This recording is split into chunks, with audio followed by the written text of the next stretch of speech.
Hello and a very good afternoon to all of those who are watching me live on the Facebook page of News9. I'm Neha Bhan and today we will be speaking about the fact, in fact there is a study which claims that the teens and the tweens, in fact COVID-19 spreads more due to the teens and the tweens, by the teens and the tweens. So as per a new study conducted by South Korea on 5,706 coronavirus patients, it has come to light that COVID-19 spreads faster by teens and tweens than the younger or older people. Yes, you heard me right. So around 60,000 people who had come in contact with those infected, that in fact their tests were conducted, and according to the early release of a study published on the US Centers for Disease Control and Prevention website, 11.8% of household contacts tested positive. Further, the study claims that 18.6% patients got infected within 10 days by the people between the age group of 10 and 19 who lived with them. The study also suggests that children who are younger than 10 spread the virus at the lowest rate. The Centers for Disease Control had earlier suggested that infection rate among children are just 2%, but this study suggests the rate is much more than that. This particular piece of information comes in the backdrop of several states mulling to reopen schools. Although the COVID-19 threat continues to loom large, many parents have also expressed their displeasure, their hesitance, saying that sending their children to schools at this crucial juncture will not only put their life in danger, but also life of those who are around them. The study raises a very important question, and the question is, will the reopening of schools not put adults in danger? As per the study, COVID-19 there, of course, as I mentioned, spreads very faster by teens and tweens. So let's just quickly go across to Dr. Pankaj, who joins us live, in fact, who joins us over the phone line with more inputs on it. Well, doctor, you heard me. Largely, we have seen the children are asymptomatic, but as per this study, it's being said that COVID-19 spreads faster by teens and tweens. So what's your observation on this? Yeah, thank you, Neha, for having me here. So since the early days of COVID pandemic, we are talking about severity of the disease and the role of children in spreading the coronavirus.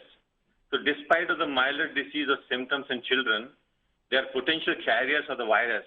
So they may be asymptomatic carrier, or they might be carrying the virus in nasal mucosa or in the throat or mouth. So they may be having the milder or very minimal symptoms of running nose or cough or cold, can spread it to others once school reopen. So it is important to minimize their contact with the people at risk, especially in parents and grandparents. So in fact, when researchers and clinicians want that things could change at that time, that is what we have to be cautious.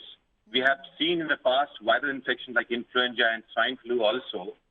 The kids were carriers of infection in the families and so in communities. And you rightly mentioned about the study in Korea. In fact, the 15 to 20% of family members were positive who were living with the infected kids between the age of 10 and 19. They got infected within 10 days. So basically, most children, they have a milder symptoms. Reason is better, they have a better immunological response in growing age.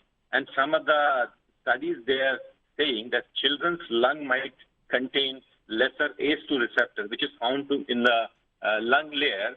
And some of the proteins that, cytokines, they have a fewer inflammatory cells. So regarding the reopening of the school, we have to first see that the infection rate in community is going down or not, then allow the older children to start initiating, because they can follow instructions such as wearing the mask, social distancing in classes and common toilets, and restriction the playgrounds also.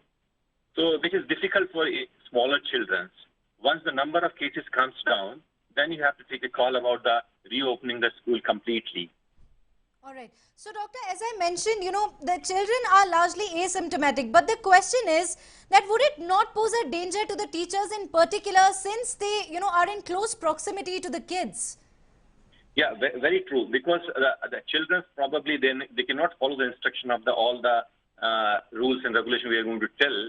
So they, despite of the very milder symptoms or maybe asymptomatic, they can transfer the infection to the staff, teachers, or the supporting staff also. So, and then they can carry the infection in the form of minimal symptoms or may not be having any symptoms to the families and carrying the infection at home, especially parents and grandparents. All right, doctor. So could this result in another wave of COVID? Yeah, sure, because we are thinking in terms of, the monsoon and the winter. We are expecting there's a sudden rise in infection or maybe increase in the spread or spike, because we have seen in the past weather or temperature definitely is not a direct factor, but they have seen in the cold and cold weather, the number of cases are increased. So, doctor, on one side, there are various studies that are suggesting, of course, this now that the teens and the tweens, due to them, the COVID-19 spreads at a much faster pace. So, on one side, you have this, and on the other side, there are various states who are mulling to reopen schools, although the parents already have stated that, expressed their unhappiness, saying that this is not the time when you reopen your schools. Or in this case, a classic example to quote would be that of US, where the United States President Donald Trump is hell-bent on opening the schools. Would you suggest otherwise?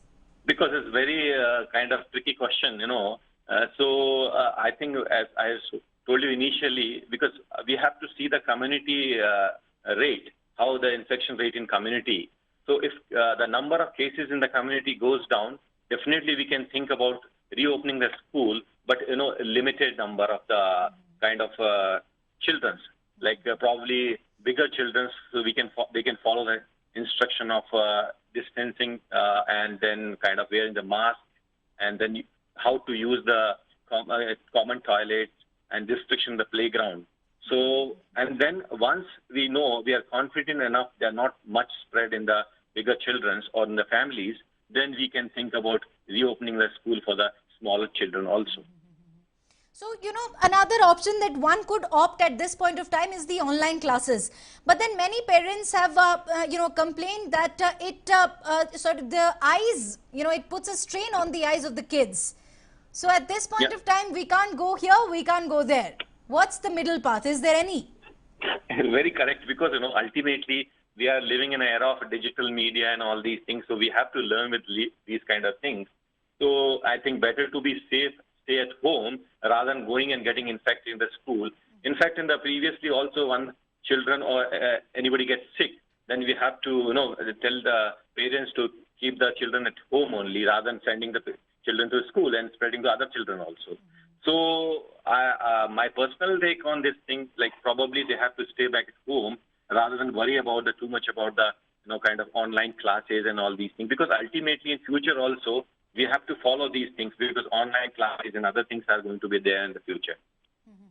All right, Dr. Pankaj, thank you so very much for joining us on this Facebook Live of News9. And I know that you're extremely very busy, so thank you very, very much in particular for taking out some time for us. And for all of those who are wondering what exactly is it, it does appear that the reopening of the schools can put adults in particular in danger. If at all you like this video, do not forget to subscribe News9 YouTube, like us on News9 Instagram, Twitter as well as Facebook. And do remember that the COVID-19 threat has not subsided, because the cases in India have already crossed the dangerous threshold of 11 lakh. And of course, Maharashtra continues to remain the worst affected with over 3 lakh cases. But talking about Karnataka, here as well, you have cases that have already exceeded the 60,000 mark. And of course, we know that Bengaluru is under complete lockdown, and the lockdown might be extended, which means that all of you all should and must take the threat that COVID-19 poses very, very seriously. Take care of yourself. Thank you very much for watching.